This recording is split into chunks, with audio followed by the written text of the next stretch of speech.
श्री राम।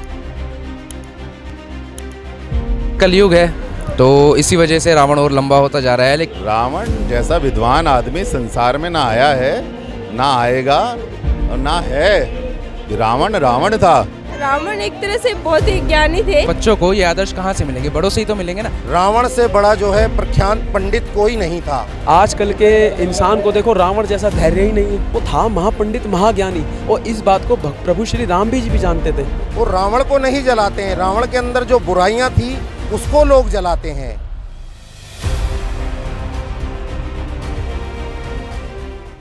आपका क्या नाम है? मेरा नाम शुभम कौशल है। आप यहाँ पे राम का किरदार निभा रहे हैं इस रामलीला में? जी। ये आप कब से कर रहे हैं? मुझे मतलब ये 5वां वर्ष है। और राम का ही किरदार आप हर रामलीला में निभाते हैं? जी हाँ। राम के बारे में आपका क्या कहना है, क्या सोचते हैं आप राम के बारे में? राम हमारे भगवान हैं, मर्यादित पुरुषोत्तम हैं, पत्नीव्रत वाले पति हैं, और वो सारी ही खूबियाँ हैं उनमें जो एक अच्छे इंसान में होनी चाहिए। तो उनके आदर्शों पे चलना हमारा सौभाग्य है कि हम उनके आदर्शों पे चल सकते हैं। हमारे सामने एक ऐसा उदाहरण है जिनको हम फॉलो कर सकते हैं, वरना बहुत जगह तो हमको पता ही नहीं होता कि हमको करना क्या है। तो हमारे सामने एक इतनी अच्छी छवि है, इतने आदर्शों पे चलने वाला इंसान है जिनको अब अगर हम थोड़ा भी फॉलो करेंगे तो हमारे बहुत से पाप जो हैं वो धुल जाएंगे। आपके जीवन में क्या महत्व है राम का? जैसे अब मैं खुद रामलीला से जुड़ा हुआ हूँ, पिछले 5 वर्षों से कर रहा हूँ रामलीला। तो ये है कि मतलब मैंने उनके बारे में काफ़ी पढ़ा है, जाना है। रामलीला हम जब करते हैं तो सिर्फ अपने डायलॉग्स पे ही ध्यान नहीं देते, हम उनके कैरेक्टर के बारे में और अंदर मतलब हाँ बखूबी जानने की कोशिश करते हैं जितना भी हो सकता है। तो जो भी छोटी से छोटी चीज़ें हैं वो हम उनके बारे में जानते हैं, तो जितना हमसे हो सकता है हम उनको फॉलो करने की कोशिश करते हैं। क्या बदलाव आया है आपकी जीवन में? जैसे मैं थोड़ा सा शॉर्ट टेम्पर्ड था, तो जब भी मैं रामलीला करता हूँ मैं बहुत ही काम रहता हूँ अपने आप को पूरी तरह से, क्योंकि भगवान का चरित्र ही ऐसा है कि वो बहुत ही शांत स्वभाव के हैं। कहीं कहीं पे गुस्सा आया है उनको, और बाकी बहुत ही ज़्यादा शांत स्वभाव के हैं। तो वैसे ही मैं भी अपने आप को ढालने की कोशिश करता हूँ। रामलीला के क्या मायने हैं आपके जिंदगी में? रामलीला मतलब एक जैसे अभी क्या है ना, काफ़ी मॉडर्न हो गया है ज़माना आज के टाइम पे। तो छोटे छोटे बच्चों को पता ही नहीं होता कि आखिर उनको कैसा बनना है आगे चलकर, क्या किन चीज़ों को फॉलो करना है ना। तो रामलीला एक ऐसा मंच है जो छोटे छोटे बच्चे आते हैं यहाँ पे, वो सीखते हैं कि हाँ अपने माता पिता से कैसे बातें करनी है, उनकी सेवा करनी है। वरना आजकल के बच्चे कहाँ, आजकल कितना देखने को मिलता है कि अपने पेरेंट्स को बच्चे घर से बाहर निकाल देते हैं प्रॉपर्टी के चक्कर में, ये सब चीज़ें। तो ये सब रामलीला का जो मंच है उससे सीखने को मिलता है कि हाँ अपने माता पिता की सेवा करनी चाहिए। हाँ कह सकते हैं, क्योंकि मॉडर्न होता जा रहा है। वैसे भी कलयुग है तो इसी वजह से रावण और लंबा होता जा रहा है। लेकिन ये अपने अंदर की बात है। अगर हम सभी लोग ठान ले कि नहीं हमें अच्छा इंसान ही बन के रहना है, तो फिर कहाँ से रावण लंबा बनेगा? ये तो हम ही लोग हैं ना जो उनको लंबा बना रहे हैं। किसको जिम्मेदार मान रहे हैं? मतलब ये तो पूरी व्यवस्था की जिम्मेदारी है। अगर हम कहते हैं, जैसे मैं एक छोटा सा उदाहरण देता हूँ कि मैं वैसे कभी करता नहीं हूँ, बट उदाहरण के लिए बता रहा हूँ। हाँ, कि जैसे सिगरेट का पैकेट है, उस पर लिखा है साफ साफ कि इसको पीने से कैंसर होता है ना, सारी चीज़ें हैं, फिर भी इंसान पीता है। तो आप उसको बैन करिए ना। जब बैन हो जाएगा तो कोई पिएगा ही नहीं, मिलेगा ही नहीं तो पिएगा ही नहीं। तो सीधी सी बात है ना। आप एक तरफ इतना प्रचार कर रहे हो, मूवी के स्टार्टिंग में दिखा रहे हो कि इसको पीने से कैंसर होता है। हाँ, आप साफ साफ बैन करो, बंद कर दो। जब किसी को मिलेगा ही नहीं तो कोई पिएगा ही नहीं। जब हम लोग इकट्ठे रहते हैं, एक तो हमारी एक ताकत बनी रहती है। जब सब लोग साथ में रहते हैं, एक हमारी ताकत बनी रहती है। कोई भी आपको कुछ कह नहीं सकता आके, है ना। आप एक पूरे फैमिली के साथ रहते हैं तो, और फिर हर कोई अगर आपकी फैमिली में रहता है, बड़े हैं, बुजुर्ग हैं, दादा दादी हैं, सारी चीज़ें, तो वो रिस्पेक्ट, वो आदर्श अच्छा आपको कहाँ से मिलेंगे? बच्चों को ये आदर्श कहाँ से मिलेंगे? बड़ों से ही तो मिलेंगे ना। आप उन्हीं से अलग हो जाओगे, अपनी फैमिली में रहोगे। आप तो चले गए जॉब पे, है ना। अब आजकल वाइफ भी जॉब कर रही हैं, तो उनको कौन देगा याद? यहाँ पे हमें कुछ कलाकार मिले हैं जो कि एक रावण लग रहे हैं। आप क्या बने हुए हैं? राक्षस बने हुए हैं। और आप क्या बने हुए हैं? मैं कुंभकर्ण था, लेकिन आज इनका सेनापति हूँ। अच्छा, सेनापति हैं आप। अच्छा, तो आप लोग, आपका नाम क्या है? गजेंद्र सिंह। अच्छा गजेंद्र जी, आप ये जो रावण का जो भेष है, ये आप कब से रोल करते आ रहे हैं? पिछले 15 सालों से। पिछले 15 सालों से। तो रावण के आपके लिए क्या मायने हैं? रावण जैसा विद्वान आदमी संसार में ना आया है, ना आएगा और ना है। रावण रावण था। रावण से तो आपको बहुत कुछ सीखने को मिलता है। तो रावण का पुतला, जब इतना कुछ रावण इतना अच्छा था तो रावण का पुतला हर साल क्यों फूका जाता है? ये देखिए, जो पिता जिंदगी भर अपने पुत्रों को परिवार को पालता पोसता है ना, जब पुत्र बड़े हो जाते हैं ना, वो उसी पिता की कमी निकाल देते हैं। तो ये अपनी अपनी समझ की बात है। पूजने वाले लोग रावण को पूजते भी हैं, सीखने वाले लोग रावण से सीखते हैं। लोग रावण जैसा भी बनना चाहते हैं, तो अपने अपने विचार हैं। कोई डेली उसको जलाना चाहता है, कोई उससे सीखना। अगर लोग सीखने की बात कहे कि रावण जानता था मैं भगवान से लड़ने जा रहा हूँ, मैं मरूंगा, लेकिन बहन की बात थी, वो जाके लड़ गया। उसने देखा नहीं, सामने कोई भी ताकतवर आदमी देखा जाएगा जो होगा। अपने अपने विचारों की बात है। तो रावण मतलब गलत नहीं था, बिल्कुल सही था रावण अपनी जगह। नहीं नहीं नहीं, मैं ये नहीं कहूँगा रावण गलत नहीं था। ये अपने विचारों की बात है, कौन अब उसको कैसे लेता है। रावण के अपनी जगह अपनी चीज़ें हैं। उसने हर चीज़ को अपनी तपस्या के दम से कमाया, अपने जप के दम से कमाया। और नसीब के भरोसे था ही नहीं। अगर नसीब के भरोसे होता तो राक्षस खत्म ही नहीं होते। उसने तो राक्षसों का नाम करा, और नाम कैसे करा? अपनी ताकत के दम से करा। नसीब के भरोसे उसने किया ही नहीं। धन्यवाद। आपके लिए रावण के क्या मायने हैं? रावण के बारे में आप क्या सोचते हैं? जी, रावण के लिए मेरे बहुत सारे मायने हैं। रावण से बड़ा जो है प्रख्यात पंडित कोई नहीं था, और ना ही कोई रावण से बड़ा पंडित हो सकता है। ठीक है, हम तो अपने आप को सौभाग्यशाली समझते हैं कि मैं 36 वर्ष से रावण के कुल का रोल करने का मुझे अवसर मिल रहा है। आप पिछले 36 सालों से ये रोल कर रहे हैं? बिल्कुल, 36 साल से लगातार मैं रामलीला से जुड़ा हुआ हूँ। बचपन से मेरा एक शौक था, 8 साल की उम्र से, तब से मैं रामलीला के साथ जुड़ा हुआ हूँ। वैसे दिल्ली में मेरा अपना बिजनेस है प्रिंटिंग का, और मैं अच्छा खासा अपना काम धंधा है, लेकिन अब तो शौक के तौर पर। तो ये एक सवाल था मेरा, हम लोग हर साल रावण को जलाते हैं, ठीक है, तो क्या हम लोगों की क्या मानसिकता है? रावण मरता नहीं है कभी, तो इसलिए हर साल जलाते हैं। क्यों हर साल रावण को जलाते हैं? एक बार जला दिया, एक बार मार दिया, बात खत्म हो गई। वो रावण को नहीं जलाते हैं, रावण के अंदर जो बुराइयां थी उसको लोग जलाते हैं।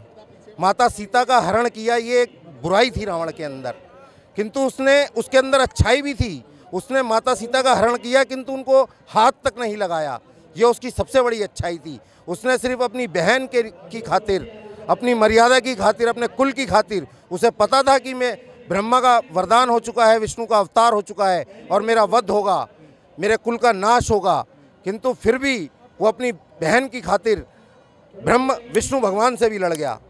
तो क्या असल ज़िंदगी में हम लोग असली रावण को मार पा रहे हैं, जो हम लोगों की असल ज़िंदगी में रावण है?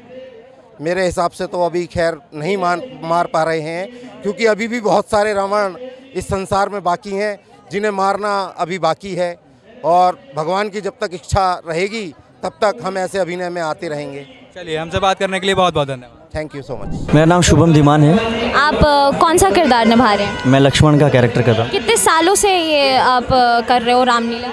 मैं 4 साल से कर रहा हूँ। और 4 सालों से आप लक्ष्मण का ही किरदार निभा रहे हैं? जी हाँ, मैं लक्ष्मण का किरदार निभाता हूँ। क्या सोचते हो आप लक्ष्मण जी के बारे में? लक्ष्मण जी के बारे में सबसे बड़ी बात तो ये है कि वो श्री राम के भाई थे, और ये मेरे लिए भी बहुत बड़ी सौभाग्य की बात है कि मुझे राम जी के भाई का कैरेक्टर मिला। और लक्ष्मण जी भी अपने आप में एक बहुत बड़े किरदार हैं, लेकिन श्री राम के बिना कुछ नहीं है। जो लक्ष्मण जी की महानता है वो श्री राम से ही है। आज के युग में भाई भाई में लड़ाई हो जाती है, तो लोग इससे सीख क्यों नहीं रहे हैं? जो रामलीला हर साल होती है, लोग देखते हैं कि कैसे लक्ष्मण जी ने राम जी की मदद की।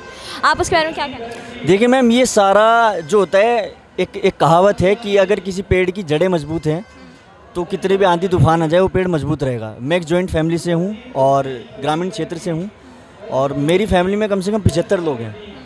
तो हम सब लोग आज भी साथ में रहते हैं, सारे फेस्टिवल साथ में मनाते हैं, सबका खाना पीना सब एक साथ में होता है। तो हमारे संस्कार हैं, हमारे बड़ों ने, हमारे मम्मी पापा ने, दादा दादी ने, ताऊ चाचा चाची ने, सब ने जो संस्कार दिए हैं। तो हमारे मन में ऐसा कुछ है ही नहीं। अगर बचपन से ही वो संस्कार मिलेंगे और किसी बुरी संगत में हम नहीं जाएंगे तो ऐसा कुछ होगा ही नहीं। रावण लोगों के मनों में जिंदा है, और जो बुरे लोग हैं उन्हीं के मनों में जिंदा है। देखिए, हर इंसान में बुराई अच्छाई दोनों होती है। रावण में अच्छाई भी थी, बुराई भी थी। तो डिपेंड करता है इंसान के ऊपर कि वो उसकी बुराई को अपनाता है या उसकी अच्छाइयों को अपनाता है। रावण जिंदा है, लेकिन उसकी जो अच्छाई है आप उसको अपने अंदर जिंदा रखिए। मैं इसके अलावा कुछ करूँगा ही नहीं। मुझे ऑफ़र यही हुआ था, और मैं अगर रामलीला कभी भी ज़िंदगी में कभी भी करता रहूँगा तो मैं लक्ष्मण का किरदार। ऐसा क्यों? बस एक तो श्री राम का भाई बनने का मुझे मौका मिलता है, दूसरा इस कैरेक्टर को करते करते इसके प्रति इतना लगाव हो चुका है मेरा कि वो जो 10 दिन होते हैं एक श्री राम का भाई बन के, और जो हमें सम्मान मिलता है लोगों से, एक रिस्पेक्ट मिलती है, पूजा होती है, आरती होती है, तो वो बहुत मोहित करता है हम लोगों को। और लक्ष्मण का किरदार करना मेरे लिए बहुत बड़े सौभाग्य की बात है। तो अभी हमारे साथ मौजूद है रामलीला में हनुमान जी का रोल करने वाले। तो आपका नाम क्या है? धर्मेंद्र गुप्ता। अच्छा धर्मेंद्र जी, हनुमान जी का महत्व हम सब जानते हैं पूरी रामलीला में और पूरी रामकथा में, तो आप हमें थोड़ा हनुमान जी के बारे में बताइए। सबसे पहले तो आप सबको जय श्री राम। हनुमान जी के बारे में मैं कौन होता हूँ बताने वाला। मैं तो खुद समझ लीजिए अगर एक तिनके के भी 1000 टुकड़े कर दिए जाएँ तो वो भी नहीं हूँ, लेकिन फिर भी जो हनुमान जी ने हमें थोड़ा बहुत अनुभव कराया है, हनुमान जी की शक्ति मैंने जो अनुभव करी है कि जब मैं इस ड्रेस को पहनता हूँ, उनका जब किरदार में आता हूँ, तो मेरे अंदर एक अद्भुत शक्ति आ जाती है। मुझे ऐसा लगता है कि जैसे पता नहीं पूरा ब्रह्मांड मेरे साथ है। बाय गॉड मैं ये ऐसे ही नहीं बोल रहा कि आप मेरे से पूछना भी, ये सच बता रहा हूँ मैं। तो ये अनुभव, इससे बड़ा अनुभव क्या हो सकता है। अच्छा, तो आपके जीवन में रामलीला का क्या महत्व है?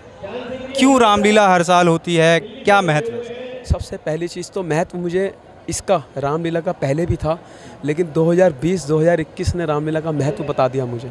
क्योंकि 2020 में हम लोग कैसे घरों के अंदर छुप कर बैठे हुए थे, एक दूसरे से हमें अपने हाथों पे भरोसा नहीं था।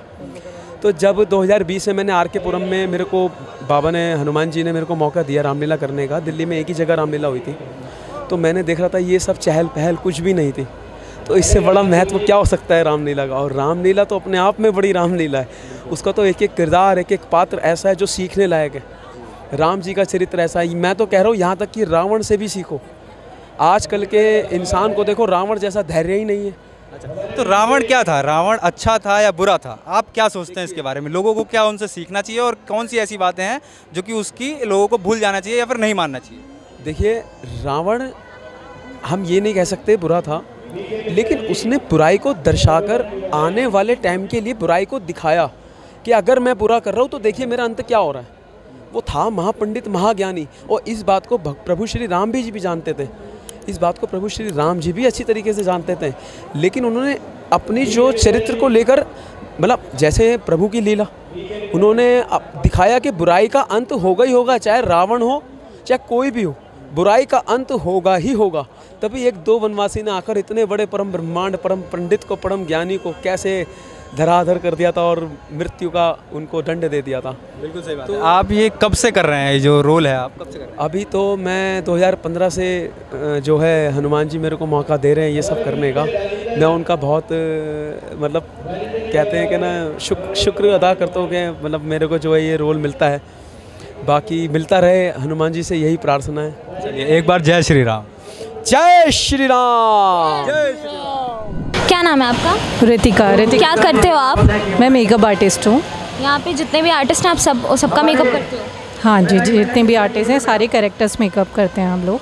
रामलीला के आपके ज़िंदगी में क्या मायने हैं? रामलीला मतलब बुराई पर सच्चाई की जीत है जी। आपके जीवन में आपने कुछ अडेप्ट किया है? आप इतने दिनों से इन लोगों का मेकअप करते हो, आप देखते भी हो गए प्रैक्टिस में या फिर रामलीला का? श्री राम आदर्श प्रतीक हैं, उन्हीं को लेकर हम चलते हैं। जब हम रामलीला करते हैं तो हम में भी एक काम जो हमारे नेचर में होता है, अग्रेसिवनेस चली जाती है, एक काम नेचर आता है कि सबको मिलजुल कर काम करना चाहिए, और वही भाव आ जाता है। हम कैरेक्टर्स को भी उनके नाम से नहीं बोलते, राम जी, लक्ष्मण जी, भरत जी, वही करके बोलते हैं। यहाँ पे हमें एक टीम मिली है जिन्होंने यहाँ पे रामलीला में परफॉर्मेंस दिया है, डांस किया है। आइए इनसे बात करते हैं, पूछते हैं कि इनके जीवन में, ये रामलीला में हमेशा परफॉर्म करते हैं, उनके जीवन में क्या महत्व है इसका। क्या नाम है आपका? जी मेरा नाम मुस्कान है। आपका? मेरा नाम नेहा है। आप लोग कौन से ग्रुप से, किसी ग्रुप से हो या फिर कहाँ से? जी हम लोग Ratnakar dramatic art production group से हैं। तो आप लोग हर जगह, आप लोग कौन सा डांस फॉर्म करते हो? जी हम लोग क्लासिकल डांस फॉर्म करते हैं। क्लासिकल? हमेशा क्लासिकल ही करते हो या फिर अलग अलग डांस फॉर्म? क्लासिकल, कभी कभी हरियाणवी। कितने साल से कर रहे हो आप लोग? 5 साल हो गए। 5 साल? सबको 5 साल ही हो गए? अच्छा ये बताओ, यहाँ पे करते हो परफॉर्मेंस, रामलीला में हमेशा करते हो, रामलीला क्या महत्व है तुम्हारे जीवन में? रामलीला तो बहुत महत्व करते हैं। इससे हमें सीख मिलते है कि हमें जीवन में राम जी जैसा आदर्शवादी होना चाहिए, हमारे जीवन कैसा होना चाहिए, इससे हमें सीख मिलते है। तो हमें बताओ।